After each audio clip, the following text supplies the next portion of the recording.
Parmesan is one of my favorite dishes, and I don't make it that often. I don't know why, because it is so yummy. This is an eggplant, and it's easy to work with.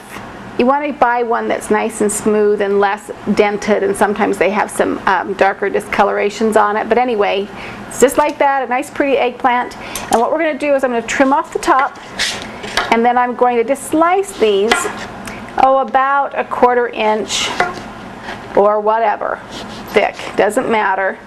And then I'm going to, when you make eggplant Parmesan, you want to think about 2, because you sandwich mozzarella cheese inside there, so you want to try and cut them in even numbers, so you'll have a top and a bottom for your sandwiched mozzarella. And then you're going to dredge this in some breadcrumb. I'll dip it into some egg mixture first, and then dredge into the into the breadcrumb, and then I'm going to fry. An eggplant is like a sponge. It'll suck up the oil, and so if you want to take the time, let me see how many I have here. Perfect.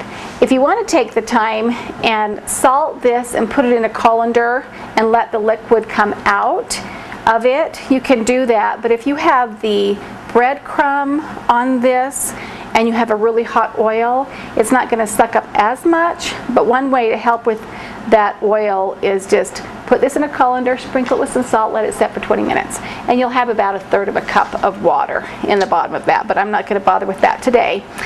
The breadcrumb I have here is an unseasoned store-bought breadcrumb, and so I'm going to season it. I happen to have this in my cupboard, so I'm going to use that today, but typically I buy the already seasoned, or I make my own from day-old bread or whatever, toasted bread. So this is just salt and pepper I'm adding in there. I've got about a teaspoon or 2 of salt and maybe 1/4 to 1/2 teaspoon of pepper. And then just a dried Italian seasoning is really good. Since the eggplant Parmesan is an Italian dish, you could use, if you don't have a mixed Italian seasoning, you could use basil, oregano, rosemary, and thyme are good ones to throw in there. And I'm going to add about a tablespoon or so to my breadcrumb, and then just kind of mix that up. And then I want to also slice up my cheese, mozzarella cheese. And I just bought the old block of cheese. You can get some expensive cheeses if you want the round ball, more pure mozzarella, whatever, but this is fine. I'm just going to slice this rather thick because I like a nice gooey center. And we'll set that aside. And then I've got to heat my pan with the oil. So I'm going to do this at about medium-high heat. Let me make sure I've got my heat on. There we go. And I'm going to let my oil get hot while I dredge and dip. So I want about just a good layer of oil in there. We're going to let that get hot. And you'll kind of see it kind of moves around in the pan as you see it getting hot. And here's my egg. All I have in here, by the way, is just 2 eggs. I don't have to add anything else. If you want to add milk or a little water, you can, but you don't have to. So there's your egg, and there's my bread crumb, and then you just start dipping and coating. And I'm going to set this off to the side while my pan is getting hot. Dip and coat. Easy enough.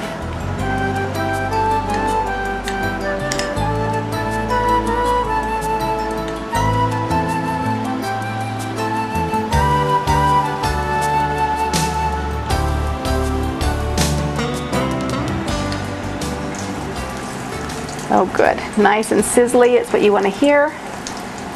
And we'll just fry these up till they're golden. And while that's frying, you want to coat the bottom of your pan with some kind of a sauce, whether it be a bottled sauce or a canned or your homemade. I like to just use these crushed tomatoes. I don't care about the brand, whatever kind you want, but a crushed tomato is so sweet and delicious. And that's about half the can because I had made another casserole up. It's in the oven right now. And so you'll coat that with the bottom first, and then after we get it all assembled, I'll top it with a spaghetti sauce of some kind, any kind. This one happens to be mushroom and garlic, but I have so many in my cupboard because I always like a nice, quick, go-to kind of a sauce. So we'll let this brown. My tongs that I can turn those with.